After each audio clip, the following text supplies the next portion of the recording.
Naalala nyo pa ba ang isa sa pinakamatinik na shooter noon sa PBA, lalo na sa 3-point area, ang Alaminos Assassin ng Pangasinan, na mahigpit na katunggali ni James Yap sa tuwing magkakaharap ang kupunan nilang dalawa. Nakilala rin itong player na ito sa pagiging tahimik at humble sa loob at labas ng court. Well, sa video natin na ito ay pag-uusapan natin kung gaano nga ba kahusay ang player na ito na tinuguriang ding Ray Allen ng PBA, at kung paano nga ba bigla na lang siyang nawala sa pinakamalaking liga ng basketball sa ating bansa. Nagsimula ang kwento, mga boss, sa Alaminos, Pangasinan, kung saan nga ay nagmula itong si Lordy Tugade. Siya ay pinanganak noong December 30, 1977. Ayon dito kay Tugade ay bata pa lang daw siya ay mahilig na raw talaga siya sa basketball, kung saan nga ay ang kanilang palayan ang ginagawa nitong basketball court pagkatapos ng kanilang anihan. Pero noong high school pa nga lang daw siya nagseryoso sa larangang ito, at isa sa mga iniidolo niya noon sa PBA itong si Berhel Meneses. Napilit nga daw niyang ginagaya ang laro nito, lalo noong pagdating niya sa college. Sa NU Bulldogs, mas nakilala ang Alaminos Assassin ng Pangasinan. Dito ay nakasama niya ang kanyang naging best friend na si Danny Aldeponso. Sa UAAP pa nga lang ay marami ng pinahanga itong si Tugade. Subalit hindi nga niya nabigyan ng kahit na isang kampyonato ang NU Bulldogs. During late 90s, after college, si Tugade ay sumali sa kupunan ng Red Bull Energy Drink, na ng mga panahon na ito ay nasa PBL pa nga lang naglalaro ang team. Dito nakasama niya sila Junti Valenzuela, Jimwell Torion, Davon Harp at Kirby Raimundo. Bagamat malakas ang lineup noon ng Red Bull, ay nahirapan silang mabigyan ng kahit isang titulo ang Red Bull noon sa PBL.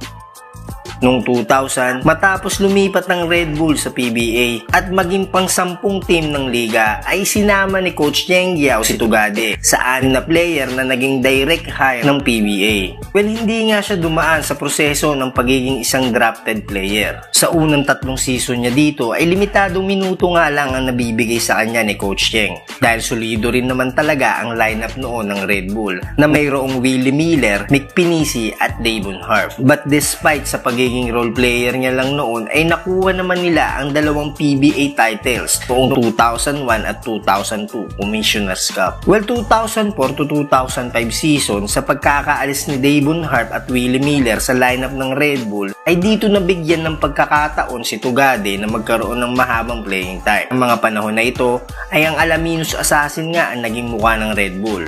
At sa tulong noon ni Enrico Villanueva ay nadala nila ang Red Bull hanggang semifinals ng 2005 Fiesta Conference. Sa conference nga na ito, mga boss, ay nagsimula ang pagputok ng karera ni Tugade sa PBA. At nakilala na rin siya hindi lang ng mga fans, hindi pati na rin ng ibang mga players. Malaking tinik nga daw sa kanila ang Alaminos Assassin, dahil na rin sa husay nito sa shooting, lalo na sa may Rainbow Territory, na mala Ray Allen nga daw talaga ang galawan. Sa taon din na ito, 2005 Fiesta Conference, ay naitala ni Tugade ang kanyang unang career high na 28 points. At doon na rin niya nadala ang Red Bull papuntang finals, kalaban noon ang Pure Foods Chunky Giants. At dito nga nagkaharap na naman ang 2 player na matinik sa tres. Ayon dito kay Tugade, ay gustong-gusto niya daw talagang laging nakakalaban itong si James Yap, dahil na-challenge siya sa tuwing magkakaharap sila nito. Well, sa Game 2 na finals na ito ay kumambada si Tugade ng 30 points before eventually winning the championship, at siya ang naitanghal noon na most valuable player sa unang pagkakataon sa kanyang PBA career. Sa sumunod na taon ay nag-average ang Alaminos Assassin ng 56.7% sa 3-point area, at siya nga ang itinanghal na leading 3-point shooter ng liga noong 2006. Dito ay muli nga nagkaharap ang Red Bull at Chunky Giants sa finals. Subalit nabawian nga lang sila nito sa tulong na rin ng mahigpit niyang karibal na si Yap.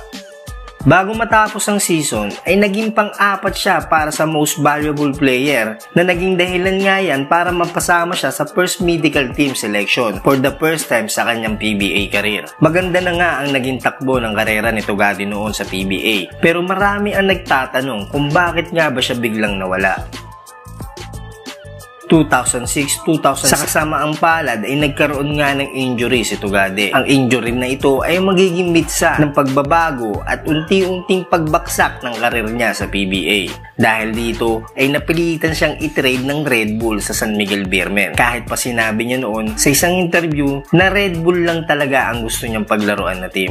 Malakas ang lineup noon ng San Miguel. Kaya bumalik na naman si Tugade sa pagiging isang role player na nakikihati nga lang siya ng oras dito kay Danny Sigel, Chris Calagio at Dondon Hontiveros.